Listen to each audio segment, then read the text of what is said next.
Read Talk is supported by Read Design. With the power of machine learning, Read Design derives patterns and trends that accurately predict the characteristics of finished reads. Founded by Logan Asterling, Read Design makes quality reads with characteristics you can count on. Save valuable time and get back to what you love, making music. Visit readdesign.io to learn more. And also by Ugly Duckling Oboes helps every student succeed, offering both in-person and online lessons. An authorized dealer of Fox, Fasadi, and Buffet instruments, we offer sales and rental of new and used oboes. We sell reeds and oboe for all levels of oboists. Let Ugly Duckling Music be a part of your student's success story. Like us on Facebook or go to uglyducklingoboes.com.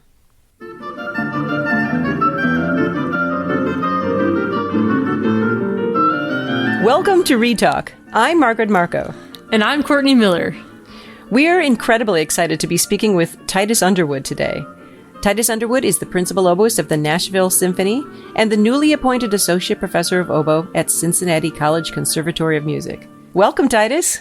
Thank you. I'm really glad to be here. I'm excited. So let's talk about some reads. Absolutely. Let's get very geeky. Excellent. Let's get super geeky. Can we start by you telling us and sharing with us your read-making mentors and influences? Read-making mentors and influences. I would have to say my biggest read-making mentors and influences that's affected my life the most would be first Elaine Duvas, and then my second one would be Anne Gabriel. So those would be my two biggest read-making mentors that I learned a lot from and just gained a lot from them, just explaining it to me. And then I started coming up with my own, ways after mixing all the things that they taught me together. But I would say those are the two prominent people who really, when I really started to understand reads at a certain point, was from those two, for sure. So what do you look for in an ideal oboe read? What I usually look for is, first of all, response over tone, like we always say. I'm looking for a great pitch, and I'm also looking for what I call healthy resistance. Mm-hmm. And usually when I'm thinking of healthy resistance, if the reed is too stiff, it causes false darkness or quote unquote false dark sound. And if it's too vibrant or too loose or not balanced or stable enough, then it can cause it flatness or pitch issues or a different type of response issues. It may not be delayed, it'd be too immediate. It's not cushioned or comforting. I tend to like my reeds to feel like they're inflating or I'm drawing the sound out of the oboe. Mm-hmm. It's a good balance between blend and also definition. So when I'm playing into it, I want it to take the sound. I don't have to use the embouchure much to do anything to shape the sound that I'm doing, because I use my embouchure to shape the sound, not make the sound. Mm-hmm. And the reed has to be to facilitate the air that I'm putting through it. So those are the best reeds that I think are ones that I call have a healthy resistance, is in tune, it vibrates and responds to the expression that I'm putting through it. I like that term false darkness in a read, but that's definitely something like a ghost, that we're searching for that we'll never find. Right, exactly. Well, where do you say maybe the darkness comes from? I try to think in the terms of depth when I'm thinking. I think when people say dark sound, one time I did this exercise with some of my friends. We just listened to some recordings back to back, different players. It was like, and we just want to see who thought what was a dark sound, like who had a dark sound. And we all had different opinions on it. But like if you're talking about depth or you're talking about vocal, you're talking about extended, if you're talking about, a deep sound, I think of, John Mack would say a tone must have depth and life and depth to the tone. Mm-hmm. I tend to think of people tend to mix up a covered sound with a dark sound. Mm-hmm. I like to think of a sound being covered. The edges is off of it. It's dolce, but it has depth and it's vocal and has ring in the sound. So I never try to necessarily search for a dark sound necessarily, because I don't really know where to find that. But when I'm thinking of a deep sound, I'm thinking of playing to the bottom of the sound. If I were to draw a circle, the higher frequencies of the sound are naturally going to be heard because it's an oboe. It has a more direct sound, but I'm always trying to fill in the bottom half of that circle. If I'm looking at the side of my oboe, I'm trying to play down the bottom half of the oboe, get the lower frequencies in it. So if I'm thinking of just having just a dark sound, a lot of times people overbear on the embouchure, or they leave the reeds unfinished and they don't vibrate enough. They'll give up response because, their tone sounds good on a few given notes, but you tell them to pluck out the low D on Don 1 and they're freaking out. So, I want something that functions with a lot of depth and resonance. And usually when the reed has great response and is in tune, a lot of the characteristics of the tone are going to be there. If it's a balanced reed. So that's usually what I try to think of, because when I'm trying to scrape in a dark tone, a lot of times I will over scrape the back too early, or I'm not getting the proper vibration from the top down, because the depth, I think, comes from the top down, and then the depth is extended towards the back. So I try to avoid the word dark tone as much. I love that explanation. That is so clear and such great information. Thank you for that. You're welcome, of course. Can you tell us about your setup? Oboe, gouge, shaper tip, cane, staples. Sure. So this is always a journey. It's like, yeah. So the setup I'm playing on right now, I play on a B series copy, the one that Furlow and Seimer designed. I play on Stevens number 2 staples, thick wall. I go between thick wall and thin wall. I like the thick wall a little bit more. I like a little bit more pushback. I go between a Prestini 2 shape or a Brennan X. Right now, I've been playing on a Brennan X shape. It gives me the width that I need in the shape. The Prestini, it feels like a wider Prestini to me. As far as my gouge, I play on a Furlow gouge. Sometimes I play in a Lady gouge, but I primarily play on the Furlow gouger machine. Did I cover everything? So shaper tip, Brennan X, gouger, Furlow gouge. Yes, B series oboe, and staples is my Stevens 2, number 247. Any hot cane tips?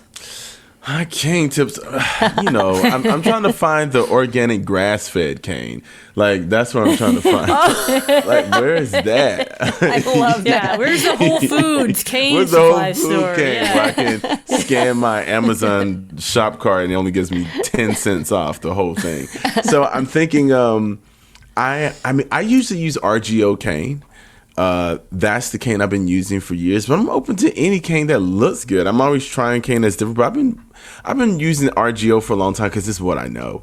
I'm a very consistent person with like the setup. I'm very faithful to a setup unless it shows something drastically different. So I've tried different oboes, and I'm about to try different oboes now. I won't mention, but like the thing of it is I've been using RGO probably for the last 10 years, to be honest. And it's been good to me. I've tried different types, but that's the one that works for me. And I know what it looks like. I know how it feels. I know how to scrape it. It's not too hard. It's not too soft. It's somewhere in between.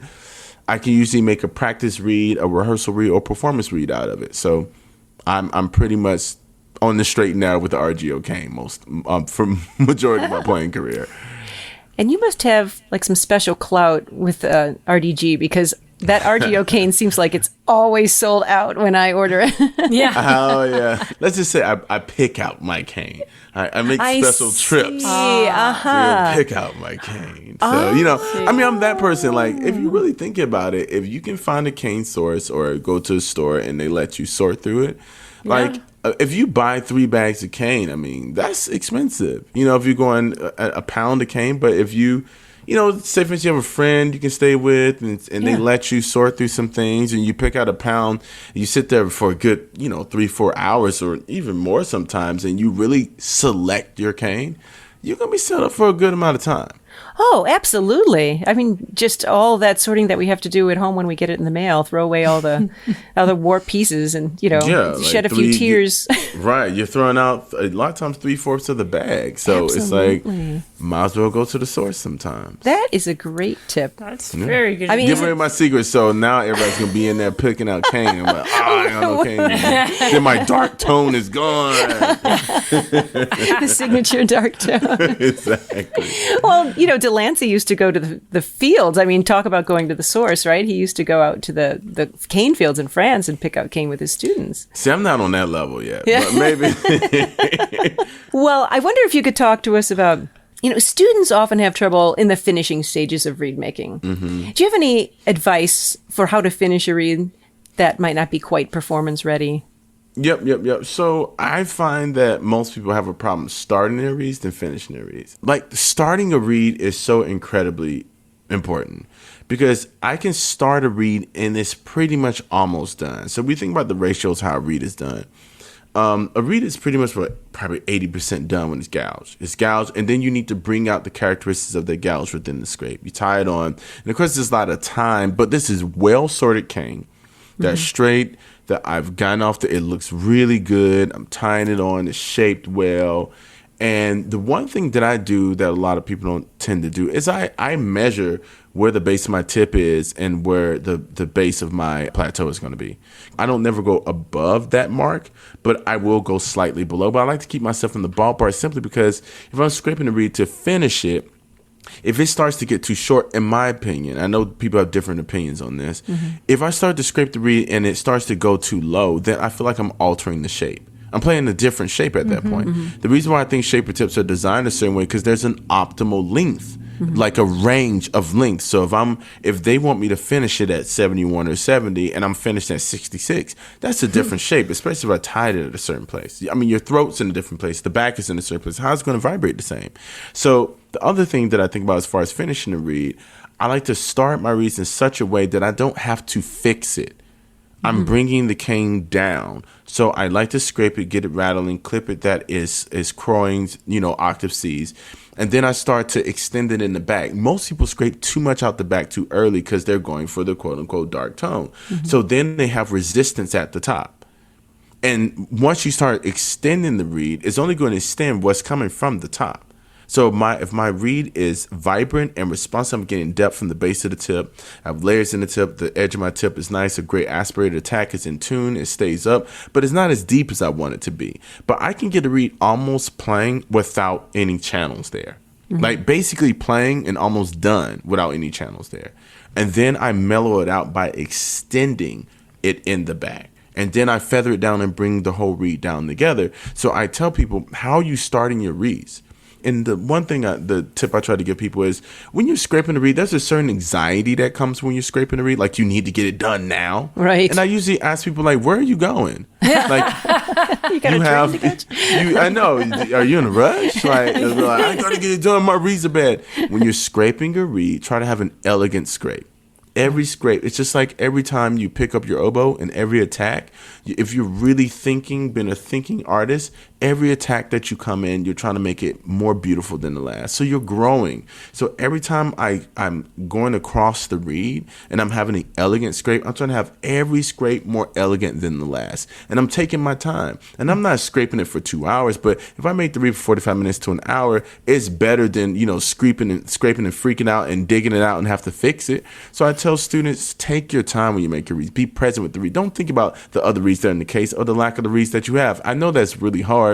And the other thing is that while you're being very, very patient with that scrape, don't think that this is the only reed on the planet. I know that when we're scraping our reeds, we're petting it and any little strings come off, we just like trying to rub it and make sure it's like looks perfect the whole time. But try your best to just scrape the piece of cane and try to get it to be the best reed that it will be instead of trying to turn it into something that it's not. That's why I have 3 different categories in my reeds. Either it's going to be a practice reed, it's going to be a performance read, or it's going to be a rehearsal read. But more than likely, I would say 95% of the time my reads fall in that category because I'm very meticulous about my beginning process, how I select my cane, how my gouges are, all those types of things. And if I need to chuck it, I chuck it. I'm not attached to it. I'm not going to try to turn it into something. So most people mess up their reads because they're rushing and they haven't started them correctly, so they have to fix it towards the end. You should be refining the read down, not fixing the read. So usually I'm dusting the sides of my tip, making the heart and the tip in tandem with one another, and then extending in the back to put that depth more into the reed. That is excellent advice. I mean, rushing a read is just about the worst thing that a student can do, right? And it almost seems always that is what their problem is. They're in such a hurry to get that read done. And just to add something to that, it's like, yes, making a read quickly is a skill set one must possess, right? But it's not the only skill set that you should have. Your regular read making shouldn't be a super fast process all the time. But if you make reads fast, that's fine. I've seen people make reads. I remember one time I saw John Furlow make a read so fast it blew my mind. But my point is, I can't make reads that fast. Like, I need to sit down, make my read, and the read usually lasts a lot longer than I thought it would last because I'm just taking my time and scraping on the read. So I think there's a certain type of calm one must bring to the table and optimism, because the frame of mind that you bring to the read